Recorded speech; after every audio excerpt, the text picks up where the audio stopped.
Out of all of the recent crowdfunding projects to revive old video game genres, Bloodstained, Ritual of the Night, is the one I'm the most excited for.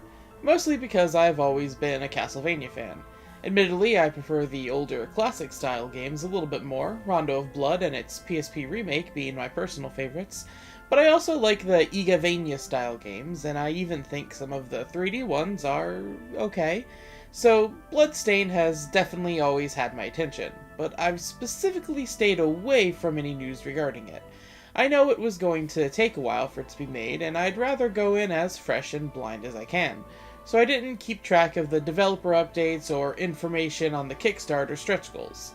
So when they announced and released Curse of the Moon, a NES-style throwback to classic Castlevania, I was as surprised as I was excited. So after getting 100% completion and seeing almost everything the game has to offer, I kind of wanted to make a short video talking about it. Partially because I just really want to talk about this game, and also in case anyone who stumbles upon this wants to know a bit more about it before diving in.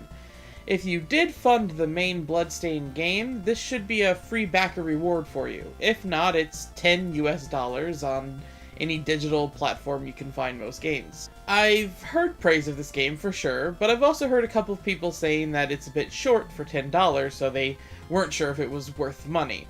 I'm here to tell you why it's not too short, and how it's definitely worth your money, provided you enjoy classic Castlevania. This is going to be split into two parts. The first will be a mostly spoiler-free general impressions, my praises and a few complaints. Afterwards, I'll put up a spoiler warning and get more into the late game stuff. For general impressions, the game is automatically very charming. If you're someone who plays a lot of the modern retro throwback games, you'll probably recognize a lot of the techniques being used here. It takes the style of the 8-bit games, in this case Castlevania, but does things with it that would have been impossible on the original hardware. It's a nice look and worked well for me, even though I'm not normally one for these type of throwback games. Before you start the game though, you are given the choice between Veteran mode and Casual mode. Veteran is definitely the game as it was designed to be played. Casual mode gives you infinite lives and removes the knockback caused by getting hit. It's not advertised, but Casual mode also gives you more health and weapon points to use, and greatly increases the drop rate of healing items. It's a mode meant for people who might be scared away by the comparisons to the classic Castlevania games, because those were known for being really difficult, but it goes a little bit too far in my opinion. Because of the extra health and increased health drops, it's possible to just run through every level not paying attention and taking hits left and right on Casual mode. It completely destroys the game's challenge and fun. I'm not going to say you're wrong if you played it on this mode, to each their own, but I recommend at least trying it on Veteran first and seeing if you can get into it from there. The game has a really good learning curve with its difficulty, so I don't think it's going to be too intimidating once you get in there. Whichever mode you pick, the actual content of the game is unchanged. You play as Zangetsu, a demon hunter who sets out to hunt demons. It's not a premise with a lot of setup, most likely because the game was changed partway through development from a prequel to a spin-off, but I'll talk more about that later. It doesn't matter too much though, because while I do like the story of Castlevania and hope Ritual of the Night gets a little bit more going on in this department, you don't come to these retro throwback games for story. You're here because you want another Castlevania game, and this is most definitely that. Specifically, another Castlevania 3. After the first 3 levels, you'll gain another playable character, Miriam, the star of Ritual of the Night, Alfred, and Jebel. Unlike Castlevania 3, you can easily switch between all 4 characters at the same time, and they all have their own health bar. If one dies, you continue from the checkpoint with the other 3. You only actually lose a life once all 4 characters die. This makes for a game that definitely has the flavor of the games it's calling back to, but not quite the same level of challenge, at least at first.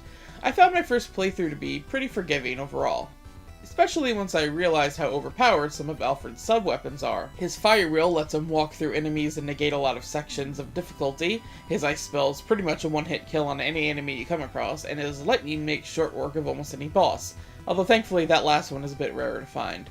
Still, once you master what each character can do, you'll find a lot of ways for them to break the game.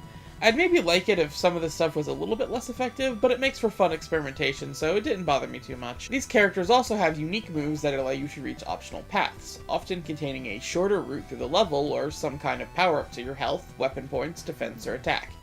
It's a fun way of making sure you use every character, and makes replaying these levels have a bit of variety. but it's sadly a bit shallower than I'd like. I wasn't expecting the intricate level design of Rondo of Blood or anything, where hidden paths lead to entirely new bosses, levels, and characters, but too many times these paths just lead to you skipping some of the level, which isn't really a reward I always want. Still, these paths do lead to some fun new sections, and I appreciate a lot of them because it definitely makes replaying the levels fresh, and I'll take any reason to turn into a bat with Jebel. If I do have any real complaint, it's more just that this game relies a little too much on Castlevania. Miriam plays exactly like a Belmont, Alfred is just Sypha, and Jebel is just Alucard. Plus, a lot of the enemies are just reskins of Castlevania enemies, and even some of the set pieces in the levels themselves are clear references to famous Castlevania moments. This stuff is charming and nice for fans, but I kinda wish there's a little bit more originality on display here, at least when it came to the characters and their movesets. Zangetsu is the most original, being kind of a reference to Grant, but with his own stuff as well. Thankfully, this seems to have been mostly played up for this retro throwback, and once we get into Ritual of the Night and the main Bloodstained stuff, these characters seem like they'll probably have a little bit more originality to them. It's just a bit strange to be introduced to the Bloodstained series and its world without much being original to it. It never impacted my enjoyment of the game too much though, it's too fun for that. Really good level design, very cool bosses, and just enough retro challenge to keep you engaged.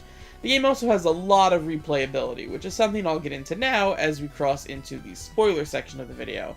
If anything you've seen or anything I've said so far has intrigued you, I recommend you go play the game for yourself, simply knowing that there's a lot more to it than you've seen here. It's definitely worth $10. If you still aren't convinced, feel free to stick around, but from here on I'm going into full spoilers and I'll be talking about its different endings and modes. So, after about 2 hours of game time, once you reach the end of Stage 8 and defeat a really cool final boss, the game ends with Zangetsu sacrificing himself to save his friends. It's a very abrupt ending, but from the text we learn that while he did save them, afterwards he himself became overcome by darkness and became a Dark Emperor. This unlocks Nightmare Mode, a New Game Plus mode of sorts, but also a direct sequel to the game you just played. In Nightmare Mode, you play as the 3 ally characters without Zangetsu. Having these characters in the early levels allow you to reach previously inaccessible optional paths, with some of the hardest parts of the levels hidden behind them, as well as more health upgrades and the like. You also fight slightly more challenging versions of the bosses, with some new aspects added to some of their moves. These are all great improvements, especially the bosses, and Nightmare Mode does provide a little bit more of a challenge than normal mode. You'll still have access to Jebel flying over sections of the game and Alfred one-shotting enemies though, so if you've learned how to use these characters in your first playthrough, you won't have too much of a harder time here. It's a natural and gradual increase in difficulty without ever getting too frustrating, and I appreciate it a lot. Once you reach the end of Stage 7, rather than going on to 8, you go to a brand new Stage 9, where the characters split up and tackle their own unique challenges. This is the first time I ever really had to pay attention to my lives counter, as without the other characters, you instantly lose a life when you die. Once the characters come back together, you fight Demon Zangetsu. He knocks out Alfred and Jebel, so you're forced to use Miriam, but throughout the boss fight the other characters will wake up and aid you in dodging his attacks. It's a real spectacle of a final boss fight, and I had a great time with it. I won't spoil how it ends even here. I really recommend you try this one out for yourself, it's really fun. Once you finish Nightmare Mode, however, you still aren't done. It's time to go back to normal mode, because there's actually a moral choice system hidden into this game. I had no idea this was here on my first playthrough, and I suspect most don't either. But when you encounter the other characters, you don't have to talk to them. You can ignore them and walk past them, or kill them, and gain unique powers for Zangetsu. These choices open up multiple different endings that you now have to get. If you finish the game with a combination of characters recruited, ignored, or killed, you'll get the normal ending. Nothing really special about this one, Zangetsu just feels like something was off after the fight and knows the journey isn't over. The only real reason to go for this ending is because there's 2 trophies tied to it. One for finishing with some but not all of the characters recruited, and one for finishing it alone but without killing or ignoring everyone. That last one is worth noting though, because killing and ignoring everyone is how you reach the 2 endings you'll actually want to go for. For reasons I'll get into shortly, I recommend going for the killing everyone ending before the ignoring everyone ending. As you kill the characters, you gain a better aerial attack, a double jump, and a dash. I never found too much use for the dash myself, but the double jump and aerial attack turns Zangetsu into the best character in the game, which is good because even on normal mode, you'll find that a solo playthrough is a lot more challenging. You'll have to pay a lot more attention to your life counter, and properly learn the boss patterns. Without access to Jubble's flying, Miriam's range, or Alfred's sub-weapons, not to mention the upgrades you get from the optional paths, you are going to find yourself a lot more vulnerable. Zangetsu's new moves help out a lot, but you're definitely going to die more here than you did your first 2 playthroughs. Finishing the game with everyone else killed has Zangetsu once again become the Dark Emperor, but this time there's no one there to stop him, giving you the only real bad ending the game has. However, this unlocks Ultimate Mode. In Ultimate Mode, Zangetsu has access to all his extra moves from the start, as well as a new charged strike attack. However, Ultimate Mode also contains the more difficult bosses and enemies from Nightmare Mode. There's no unique ending tied to Ultimate Mode, you're free to recruit, ignore, and kill the character same as before, but this is why I recommend doing the kill ending before the ignore ending, because a solo run through Ultimate Mode is the best playthrough I had of the game. It's fine you ignore the characters because you already have their moves from the Ultimate Mode, which does make running through the levels a lot faster than before, especially if you master the timing of the charge slash. However, this is the only way to fight the harder bosses solo, which is a lot of fun.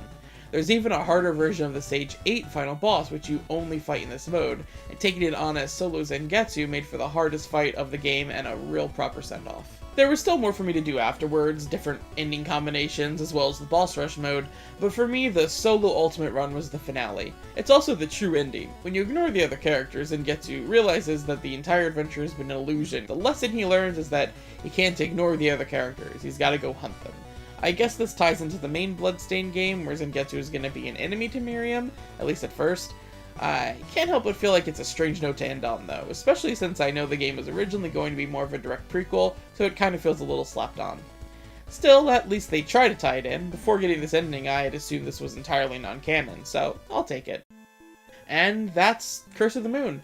I'm not really sure if making this video had any purpose for anyone other than myself. I just really wanted to stress how much I enjoyed this game. It's a retro throwback with all the frustration scrubbed away. Any major complaints I had never bothered me for too long, and for $10 I got a solid 12 to 14 hours of consistent fun out of it. I only wish there was more game for me to play.